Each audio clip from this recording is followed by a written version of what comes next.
नमस्कार। आज के वीडियो में हम चर्चा करेंगे कि आपकी जो उधारी है व्यापार की, यानी कि जो आपके डेटर्स है उनको कैसे आप प्रभावी तरीके से मैनेज कर सकते हैं, कैसे आप उसको कंट्रोल कर सकते हैं। फ्रेंड्स, व्यापार में सिर्फ सेल करना ही काफ़ी नहीं है। जब तक आप उस पैसे को रिकवर ना कर सके टाइमली, जब तक आपके व्यापार में बहुत ज़्यादा इम्पैक्ट अच्छा नहीं आता है। इसका एक नेगेटिव इम्पैक्ट आता है यदि आपका मार्केट में पैसा फंसा हुआ है। आज का वीडियो आपके लिए एक नॉलेज टूर की तरह होने वाला है, जिसमें मैं आपको स्टेप बाय स्टेप सारी चीज़ें वो बताऊंगा, सब चीज़ें आपके साथ डिस्कस करूंगा, जिससे कि आप अपने डेटर्स को प्रभावी तरीके से कंट्रोल कर सके, टाइमली आप अपना पैसा रिकवर कर सके। क्या क्या वो चेक्स है जो आप अपने डेटर्स पे लगा सकते हैं, जिससे कि एक लेवल के बाद आप जो है माल को उधार पे सेल करना रोक सकें। टैली में क्या कुछ ऑप्शंस आपको दिए गए हैं, इन सब के बारे में आज की वीडियो में हम विस्तार से चर्चा करेंगे। मैं हूं आपका होस्ट संजय गौड़ और स्वागत करता हूं आपका मेरे यूट्यूब चैनल समाधान पर। फ्रेंड्स, यदि आपने अभी तक मेरा चैनल सब्सक्राइब नहीं किया है तो सबसे पहले प्लीज़ सब्सक्राइब करें, बेल आइकन को प्रेस कर दें। साथ ही साथ आप मुझे सोशल मीडिया पे फॉलो कर सकते हैं। मेरा इंस्टाग्राम आईडी है _समाधान, और आप मुझे मेरे फेसबुक पेज समाधान पे भी फॉलो कर सकते हैं। तो चलते हैं, आज के वीडियो को शुरू करते हैं और मैं आपको बताता हूँ कि किस तरीके से आप अपने डेटर्स को कंट्रोल कर सकते हैं। स्टेप बाय स्टेप पूरा गाइड आपको मिलने वाला है। पूरा वीडियो शुरू से लेकर आखिर तक ज़रूर देखिएगा। चलते हैं टैली के गेटवे पे। टैली के गेटवे पे हम लोग आ चुके हैं। सबसे पहले प्रेस करेंगे F11 प्रेस किया। फीचर्स, अकाउंटिंग फीचर्स में आपको एंटर करना है। ये जो चीज़ें मैं आपको आज बताने जा रहा हूँ, ये टैली का इतना बेहतरीन फीचर है कि आप अपने आप को एक एडवांस लेवल के अकाउंटेंट बना पाते हैं इस फीचर को सीख लेने के बाद में। आप इसको बहुत अच्छे से पूरा एंड तक वीडियो देखिएगा। एक बार में आप समझिए इसको अच्छे से, एक बार नहीं समझ में आए तो वीडियो पूरा दोबारा देखिए और उसके बाद इसकी प्रैक्टिस कीजिए। आपने अच्छे से इस फीचर की प्रैक्टिस कर ली तो आप अपने काम में इतने एक्सपर्ट होने वाले हैं। फ्रेंड्स, बहुत ही यूज़फुल वीडियो होने वाला है। तो आपको करना क्या है, उधारी मेंटेन करने के लिए जो फीचर आपका आउटस्टैंडिंग मैनेजमेंट है, यहाँ आपको करना है मेंटेन बिल वाइज डिटेल्स है, इसको यस, यानी कि आपको हर बिल को बिल वाइज मेंटेन करना है। इसको आपको यस करना है, यानी कि जो भी आपका लेनदार है, जो आपसे देनदार है, यानी कि जिसको आप माल बेच रहे हैं, सप्लाई कर रहे हैं, उसका कंट्रोलिंग आपके पास इतना अच्छा होने वाला है। तो आपको इसको करना है यस, क्योंकि आपको बिल वाइज उसका पेमेंट का हिसाब रखना है कि कौन सा बिल आपने रेज किया, किस बिल के अगेंस्ट में सेल करी, उसका पेमेंट कब कब। यदि आपके पास मान लीजिए पूरे बिल का पेमेंट एक साथ नहीं आता है तो कब कब उस बिल के अगेंस्ट में आपके पास कितना पैसा आया, ये सब चीज़ें आपके पास मेंटेन होने वाली है। इसको करेंगे यस। इसके बाद में आपके पास एक और फीचर आपको मिलता है यहाँ पे, बजट्स एंड सिनेरियो मैनेजमेंट। यहाँ पे ऑप्शन है मेंटेन बजट एंड कंट्रोल्स, इसको आपको यस करना है।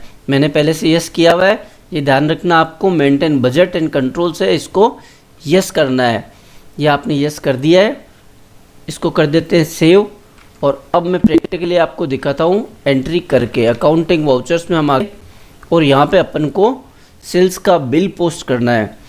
आप बहुत ध्यान से पूरा वीडियो समझना फ्रेंड्स, बहुत ही काम का फीचर, बहुत ही काम का वीडियो होने वाला है आप लोगों के लिए। मान लीजिए अपन ने 5 अप्रैल को सेल करी है। सेल का जो बिल है वो है, मान लीजिए 1 2 3, ये सेल का बिल नंबर हो गया। यहाँ पे आपको लेजर क्रिएट करना है। Alt+C प्रेस करेंगे, लेजर क्रिएशन का विंडो आपका ओपन हो जाता है। पार्टी नाम है आपका, नाम दे देते हैं इसको स्मिथ ट्रेडर्स। इसमें ट्रेडर्स आपका ग्राहक है। ग्रुप आप देंगे इसको under sundry debtors. Maintain balances bill bye bill, इसको आपको रखना है यस। इसके बाद में आपके पास ऑप्शन है friends default credit period. Default credit period क्या है इसके बारे में मैं आपको बता देता हूँ। मान लीजिए आप किसी ऐसे ट्रेड में हैं जहाँ हर एक ग्राहक को, यानी कि जितने भी आपके परचेजर है जो आपसे माल खरीद रहे हैं, उनको आपने एक डिफ़ॉल्ट क्रेडिट पीरियड दे रखा है। एक साइट देते हैं आप कि 30 दिन की मान लीजिए उधारी आप सभी ग्राहकों को अपने देते हैं, आपका पॉलिसी ये है। तो आप यहाँ पे अलग अलग आपको याद रखने की ज़रूरत नहीं है, जितने भी आपके डेटर्स हैं जिन जिन को आप माल सेल करेंगे यहाँ पे आप डिफ़ॉल्ट क्रेडिट पीरियड में 30 डाल देंगे। लेकिन यदि आपका ऐसा कुछ मामला नहीं है तो आपको अपने ओनर से, आपके बॉस से पूछना होगा कि किस पार्टी को आपको कितना है वो क्रेडिट पीरियड का डिफ़ॉल्ट जो क्रेडिट पीरियड वो सेट करना है, कितना क्रेडिट पीरियड उन्होंने उस पार्टी को दिया हुआ है।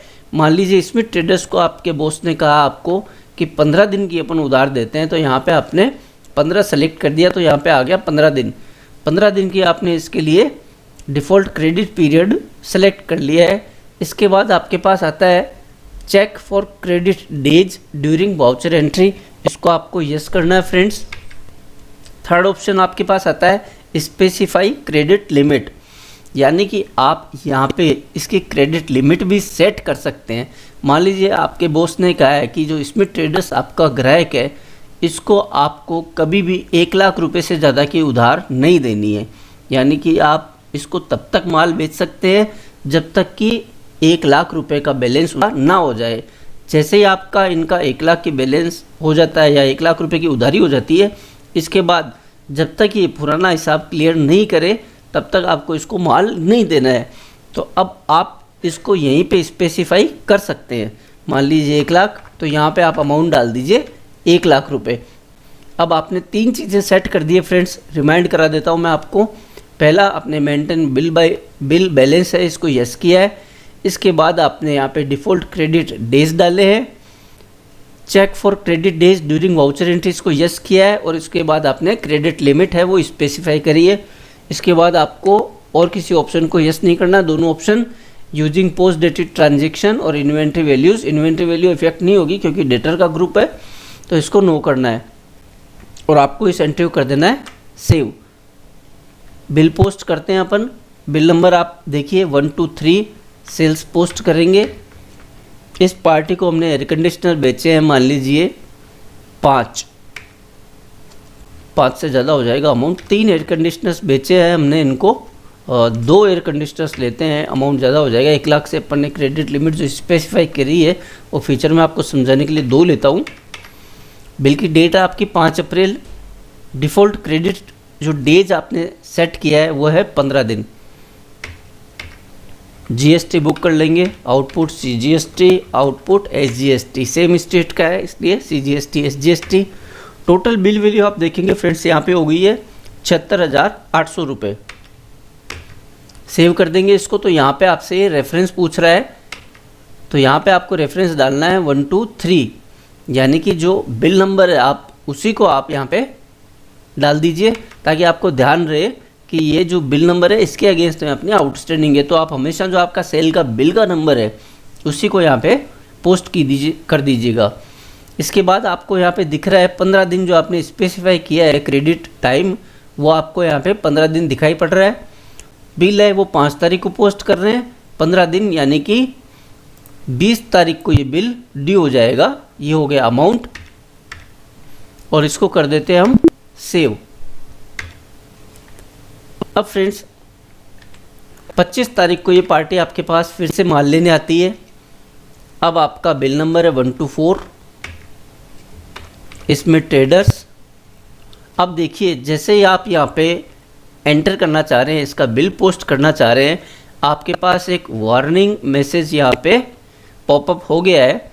यहाँ पे क्या लिखा हुआ है friends, 1 bill of Smith traders is outstanding due date exceeded, यानी कि इस पार्टी को आपने पहले भी माल बेचा हुआ है और उसका एक बिल आपका ओवरड्यू हो चुका है, यानी कि जो ड्यू डेट थी 15 दिन का क्रेडिट पीरियड दिया था, 5 तारीख का बिल था, 20 तारीख को ड्यू हो चुका था और अभी तक उसका पैसा नहीं आया है। ये आपके पास वार्निंग यहाँ पे आ गई है। अब आप अपनी पार्टी से बात कर सकते हैं, आपके ओनर को बता सकते हैं कि साहब इनका पहले का एक बिल बाकी है। अब मान लीजिए आपका बॉस आपको कहता है कि नहीं कोई दिक्कत नहीं है, इनका पैसा 1-2 दिन में आ जाएगा, तो आप इसको इग्नोर कर सकते हैं वार्निंग को। यहाँ पे आपने वार्निंग को इग्नोर करके एंटर कर दिया है। फिर आप सेल्स कर रहे हैं, यहाँ पे आपने वॉशिंग मशीन बेच दी है, इनको मान लीजिए 5 वॉशिंग मशीन बेची है, 5,000 का प्राइस है, 25,000 आपका इसका वैल्यू हो गया है। जीएसटी बुक कर लेते हैं, आउटपुट सीजीएसटी और आउटपुट एसजीएसटी। न्यू रेफरेंस दे दीजिए, बिल नंबर 124। 10 मई को ये आउटस्टैंडिंग इसकी ड्यू हो जाएगी। अब जब आप एंट्री कर रहे हैं तो यहाँ पे आपके पास एक एरर शो कर रहा है सॉफ्टवेयर टैली आपका। एरर क्या है friends? Credit limit of Smith traders 1 lakh debit exceeded current 1,06,300। यानी कि अब आपके पास टैली ने एरर दे दी है, क्योंकि आपने स्मिथ ट्रेडर्स की जो क्रेडिट लिमिट स्पेसिफाई करी है, जो आप यहाँ देखेंगे जब इसकी एंट्री पोस्ट करेंगे तो यहाँ इसका लेजर का करंट बैलेंस आएगा, सामने आपको क्रेडिट लिमिट है वो भी दिखाई पड़ रही है। आप यहाँ से भी देख सकते हैं, और आपने यहाँ से यदि इग्नोर कर दिया, आपका ध्यान नहीं गया है, तो भी कोई दिक्कत की बात नहीं है। यहाँ पे आपको ये एरर शो हो रही है कि यदि आप ये बिल पोस्ट करते हैं तो इसकी 1 लाख से लिमिट है वो एक्सीड हो जाएगी। अब सबसे जो महत्वपूर्ण बात यह है कि एरर का मतलब आपके पास ये है कि टैली आपको ये बिल सेव ही नहीं करने देगा, बिल टैली में आपको बनाने ही नहीं देगा। करके देखते हैं। पहले आई थी वार्निंग आपके पास, वार्निंग को आपने कर दिया इग्नोर, क्योंकि वो वार्निंग क्या थी कि आपने जो बिल पहले सेल किया है जिस बिल से, वो ओवरड्यू हो चुका है, उसका पेमेंट अभी बाकी है। लेकिन अभी आपके पास टैली ने एरर शो कर दी है। एंटर करते हैं इसको, तो आप जैसे एंटर करेंगे आपका कर्सर वापस से नेविगेट हो जाएगा आपके बिल नंबर पे, यानी कि आप इस एंट्री को सेव नहीं कर सकते। टैली आपको अलाउ नहीं करेगा कि आप इस एंट्री को सेव करें, क्योंकि इसकी जो क्रेडिट लिमिट है वो है 1 लाख रुपए, और आप ये बिल यदि सेव कर देते तो आपकी जो लिमिट है वो एक्सीड कर जाती, यानी कि 1 लाख से ज़्यादा हो जाती। तो आप देखेंगे कि यहाँ पे आपको टैली बिल सेव ही नहीं करने देगा। अब आप चाहे तो पार्टी से बात करें, चाहे आपके ओनर से बात करें, अकाउंटेंट की यहाँ पे गलती नहीं हो सकती है। वो यदि करना भी चाहे तो भी इस बिल को सेव नहीं कर सकता है। तो बहुत ही एक सेफ गार्ड भी है अकाउंटेंट्स के लिए कि गलती की जो गुंजाइश है वो बिल्कुल ख़त्म हो जाती है। यहाँ पे क्रेडिट लिमिट आपने यदि स्पेसिफाई किसी पार्टी की कर दी है। अब यदि आपको आपका बॉस कहता है कि कोई दिक्कत नहीं है, आप तो इनको माल दे दो, मेरी बात हो गई है, पेमेंट पार्टी का आ जाएगा, तो अब आप बॉस को पूछेंगे कि साहब मुझे इसका बिल सेव करने के लिए पार्टी की जो क्रेडिट लिमिट है उसको मुझे बढ़ाना पड़ेगा, तभी ये बिल सेव हो पाएगा। अब आप मुझे बताइए कि इसकी नई क्रेडिट लिमिट मैं कितनी कर दूं? तो अब आपका बॉस कहता है कि इसको एक काम करो, 2 लाख की लिमिट कर दो। तो आपको क्या करना है, स्मिथ ट्रेडर्स के अकाउंट में आना है, कंट्रोल+एंटर से आपको ऑल्ट्रेशन की विंडो ओपन हो जाएगी, और अब आपको यहाँ पे जो क्रेडिट लिमिट आपने पहले 1 लाख करी थी, इसको आपको कर देना है 2 लाख। जब तक आप ये चेंजेज इसमें नहीं करेंगे, जब तक आपको ये बिल पोस्ट करने नहीं दिया जाएगा। अब आ जाते हैं, इसको सेव करने के लिए अपन वापस एंटर कर देते हैं।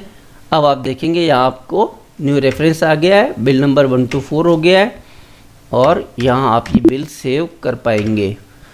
उम्मीद करता हूँ दोस्तों आपके अच्छे से समझ में आ गई है जो पॉइंट मैं आपको समझाना चाह रहा हूँ। 3 चीज़ें अपन ने करी है। पहला क्या किया है, मेंटेन बैलेंस है, उसको फीचर्स में जाके अपन ने किया है यस। दूसरा बजट एंड कंट्रोल को यस किया है। ये 2 चीज़ें यस करते ही आपके पास ऑप्शंस ओपन और हो जाते हैं। यहाँ पे डिफ़ॉल्ट क्रेडिट का पीरियड है वो आप सेलेक्ट कर सकते हैं कि कितने दिनों तक आपको किसी पार्टी को माल उधार पे आपको देना है। इसके बाद आप कर सकते हैं लिमिट स्पेसिफाई। जैसे ही आप स्पेसिफाई क्रेडिट लिमिट कर देते हैं, अब मान लीजिए कि किसी दिन आप वहाँ पे नहीं है, कोई और बंदा टैली में बिल काटना चाह रहा है, तो जब वो सेल करेगा इस पार्टी को, तो चाहे आप वहाँ पे हैं या चाहे नहीं है, क्योंकि कई बार फ्रेंड्स प्रैक्टिकली देखा जाता है कि 2 महीने बाद या 3 महीने बाद किसी को याद नहीं रहता है कि जनरली बिल आप पोस्ट कर रहे हैं, तो किसी और ने यदि बिल पोस्ट कर दिया है तो ये याद नहीं रहेगा कि किसने बिल पोस्ट कर दिया है। जिम्मेदारी आपकी बनती है, क्योंकि अकाउंटेंट वहाँ पे आप है। तो आपने यदि ये फीचर इनेबल कर रखा है तो कोई आपकी एब्सेंस में भी चाहे तो भी इस बिल को, जब तक उस क्रेडिट लिमिट को बढ़ाया नहीं जाएगा तब तक इस बिल को पोस्ट नहीं किया जा सकता। अब मान लीजिए जो बंदा आपके एब्सेंस में दूसरा व्यक्ति को इस बिल को काट रहा है, यदि आपने क्रेडिट लिमिट स्पेसिफाई नहीं करी होती तो वहाँ पे किसी भी तरीके के वार्निंग या एरर शो नहीं करता टैली, और वो आराम से बंदा बिल काट लेता। अब उस बंदे को भी ये अच्छी तरह पता है कि यहाँ पे वार्निंग आ रही है या एरर आ रहा है, तो अपने बॉस से बात कर सकता है, उसको बता सकता है, भले उसको आपके बिजनेस की जो पॉलिसीज़ है उसके बारे में पता ना हो, लेकिन टैली उसको अलर्ट कर देगा, वार्न कर देगा कि साहब आपके बिज़नेस की प्रैक्टिस ये है, पॉलिसी ये है। तो इस तरीके से आपको बहुत ही सेफगार्ड मिल जाता है, आपके ओनर को भी बहुत सेफगार्ड मिल जाता है कि कहीं गलती से भी, भूल चूक से भी आप इस तरह की गलतियाँ ना कर सकें।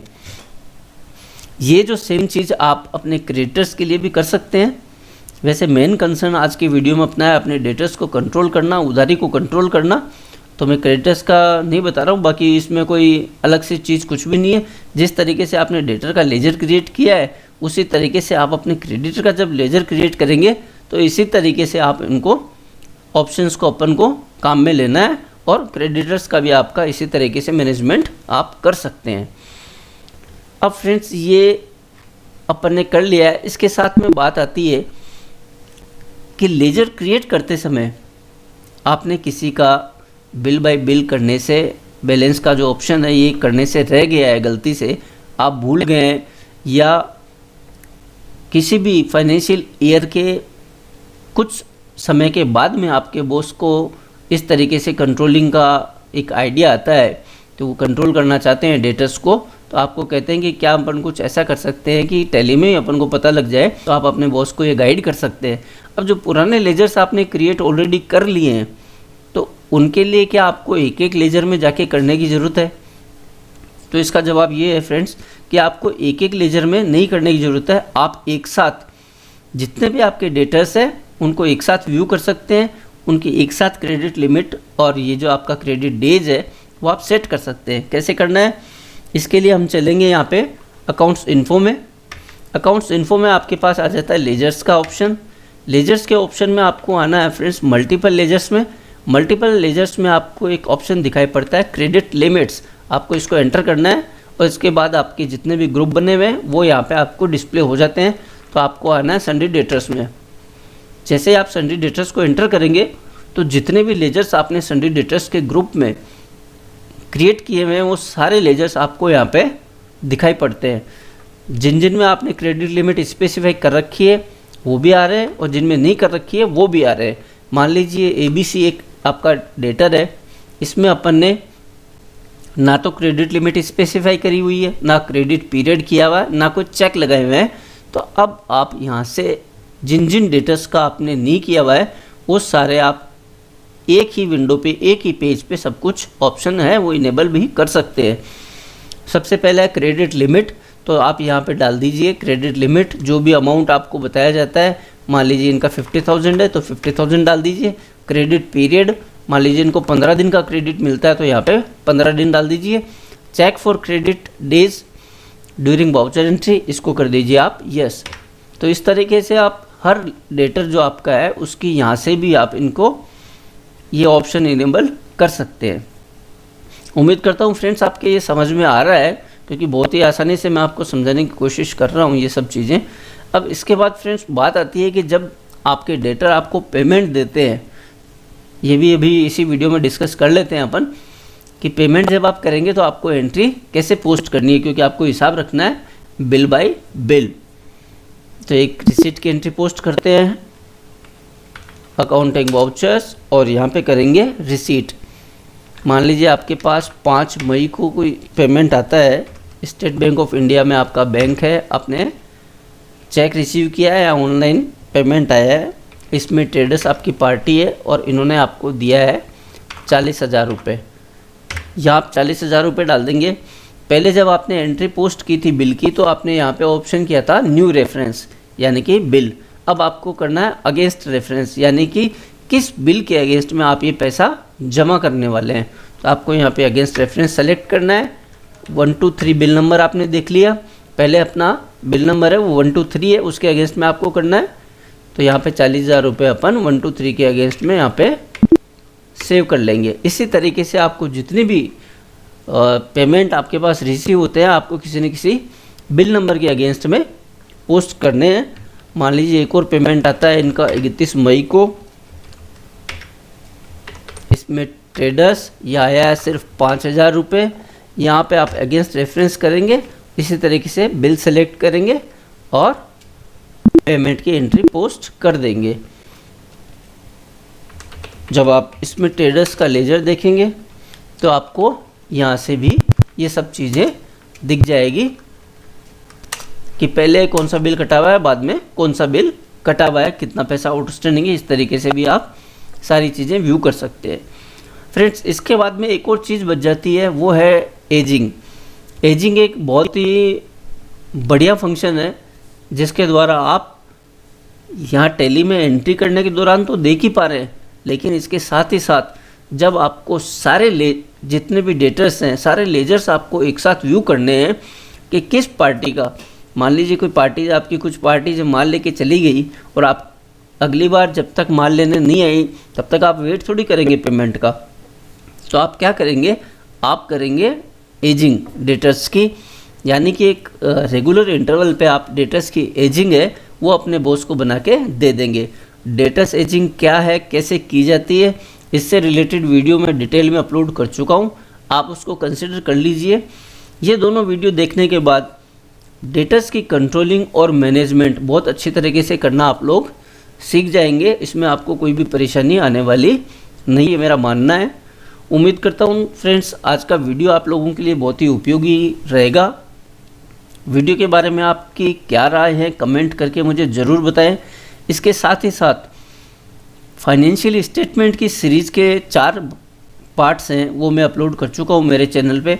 बहुत ही इंपॉर्टेंट टॉपिक्स कवर किए हुए हैं उसमें मैंने। आप फाइनेंशियल स्टेटमेंट सीरीज़ के 4 पार्ट भी ज़रूर से देखिए। कंप्लीट आपकी अकाउंटिंग है वो टिल फाइनलाइजेशन है, इसका कॉन्सेप्ट आपके क्लियर हो जाएंगे। इसके साथ ही साथ एक चीज़ यहाँ पे मेंशन और करना चाह रहा हूँ मैं, आने वाले समय में फ्रेंड्स फाइनलाइजेशन ऑफ अकाउंट्स को लेके एक सीरीज़ में अपलोड करने वाला हूँ जल्दी ही। ये भी कुछ भागों में रिलीज करूँगा मैं अपने इस चैनल पे, क्योंकि इसमें क्या है कि टॉपिक है वो बहुत इम्पोर्टेंट है। जब तक आप अकाउंट्स फाइनलाइजेशन करना नहीं सीखेंगे तब तक अकाउंट्स में आपकी मास्टरी नहीं आती है, आप एक एक्सपर्ट अकाउंटेंट नहीं बन पाते हैं। तो एंट्रीज अपन ने करना सीख लिया है, काफ़ी सारे वीडियोस में अपलोड कर चुका हूँ मेरे यूट्यूब चैनल पे, वो सारे आप देखिए समझिए। इसके अलावा आपकी कोई पर्टिकुलर क्वेरी यदि रहती है, आप चाहते हैं कि मैं आपकी क्वेरी को लेके आपके टॉपिक को लेके एक वीडियो अपलोड करूं, तो आप मुझे उसके बारे में भी कमेंट करके ज़रूर बताइएगा। आप यदि चाहते हैं कि साहब इस टॉपिक पे कोई वीडियो अपलोड किया जाए जिसमें आपके डाउट्स हैं वो क्लियर हो सकें, तो आप पर्टिकुलर आपकी कोई क्वेरी है तो वो भी मुझे मेंशन कमेंट में कर सकते हैं। तो मैं अपने जो आने वाली वीडियोज़ है या तो उसमें किसी में कंपाइल करूँगा आपकी क्वेरी को, या हो सकता है बहुत ही इंपॉर्टेंट टॉपिक रहेगा और पूरा वीडियो भी बनाना होगा तो मैं सेपरेट वीडियो भी उस पर बना दूंगा। तो आज का वीडियो पूरा हो चुका है, डेटर्स कंट्रोल पूरे हो चुके हैं। मिलते हैं किसी और वीडियो में।